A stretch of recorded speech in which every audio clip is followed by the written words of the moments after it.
everybody, welcome to my channel. I'm Chris Lumbu with Lumbumanagements LLC. If you haven't already, please like, subscribe, and share my channel to as many people that you know that love real estate or trying to get into real estate. Today's topic will be rental properties. Issues that you get with rental properties. So I was previously asked, do you ever get tenants that don't pay, and you have to deal with all those maintenance issues? My dad told me that it's a nightmare, never becoming landlord, blah, blah, blah, blah, blah. Yeah, they're right, in some sense. Being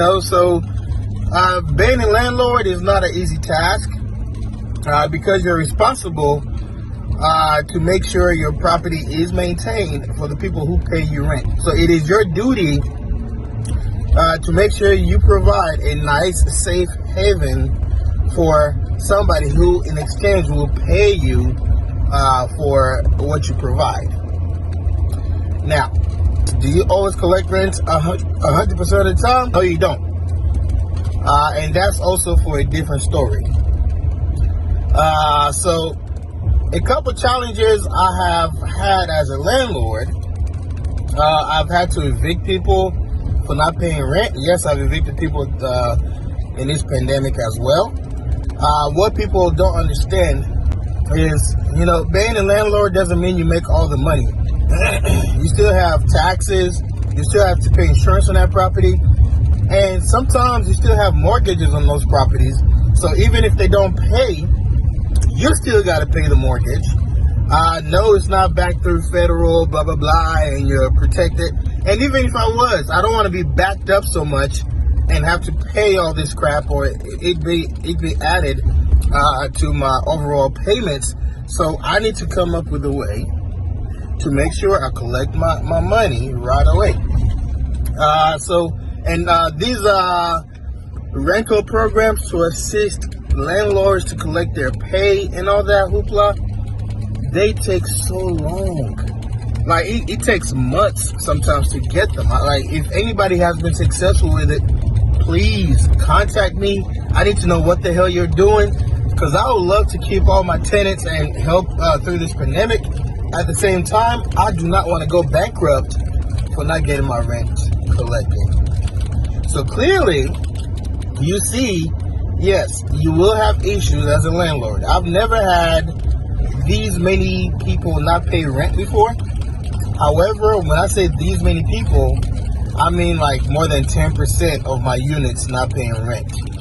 That's hypothetically saying there's 3-4 people, at one time who have issues paying rent.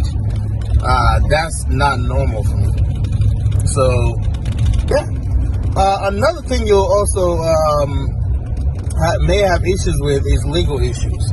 If the person, let's say you did all your screening, everything came out clear, they provided the pay stub, but a story behind them where, they do illegal activities in your house, which I actually had something like this happen in 2019. This guy, a young gentleman, made really good money, provided me his pay stubs. Everything was on point. He moved into one of my higher end units, and he paid quite a bit of money. However, he always had a lot of traffic coming through the house. Neighbors complained about it. And one day, I just received a call from my neighbor. Hey, there's 10 police cars out here at your property. You need to come out and do something, blah, blah, blah. So I drive over there. The guy is in handcuffs, and the guy has been arrested because he sold somebody some narcotics that ended up killing someone. So now he's been arrested. I guess things tied back up to him. And I'm over here what the hell? He's a drug dealer? And the police said, yeah, we've been investigating him for the past 2 years. How the hell? How does he have a W-2? So I changed my screening process. So if you have a W-2 We're going to check up on that W-2. We're going to call the employer. And even after calling that employer, we will check the address to make sure it's accurate, because people are getting smart. People, are committing frauds in all type of ways. So you can never be too careful as far as who you get. Even background checks sometimes, like, they come out clean, but who the hell knows, like, if they provided, their siblings' information or something. You just never know. So please, just be careful going about that. Aside from that devastating story, do you still want to be a landlord? For me, I say hell yes. Why? Because if you have 10 plus properties, 20 plus properties, 1 or 2 don't pay rent, you still have rent from all those other properties. Yes, you can deal with the other stuff later, but you're still making money, guys. So just don't be discouraged with people telling you it's stressful to be a landlord and all that. And also, by the way, I have a whole team. I have a property manager who takes calls from tenants if there's any type of issues, so I don't have to deal with it anymore. I have maintenance people who takes care of issues, so I don't have to deal with it anymore. I don't even like answering tenants. If they message me or call me, I'm like, hey, did you already talk to the property manager? Because that's his job. That's what he does, and that's what he gets paid for. So I don't want to overstep him. I want him to do his job effectively. The only way for him to do his job effectively is for me to just reference all of them back to the property manager. Yes, they have my number. If something like really, really goes bad, they contact me, I'll be there. However, maintenance issues, call the property manager. Also, as far as my other team member, I have an assistant. She is freaking amazing. That assistant literally makes my life easier. If I need documents from the state or something like that, she handles that. She makes that call. Sometimes she makes appointments for me. She is amazing. Like, it's a life changer, time changer.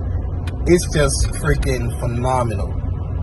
So that's just to say, yes, you can start off doing all that stuff yourself, but eventually you have to use your time wisely, and you have to set a standard for yourself where you're not going to handle everything. You got to let the experts do the stuff that they're good at and help you grow your business.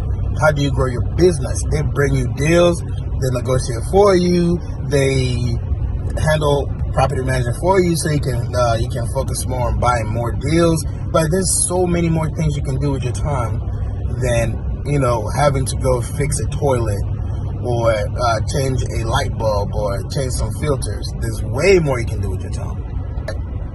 But yeah, that's that in a nutshell.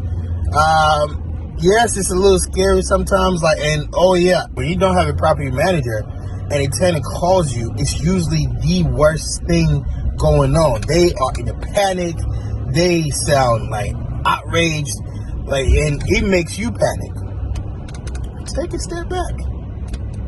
Say, okay, we'll get this situated. Don't worry. Okay, are you going to be home today?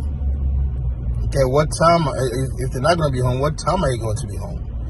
Do this to the water, and it's going to shut the water off until the plumber gets there. Just remember, when you're calm, it keeps everybody else calm. When you're freaking out and panicking, everybody else will freak out and panic.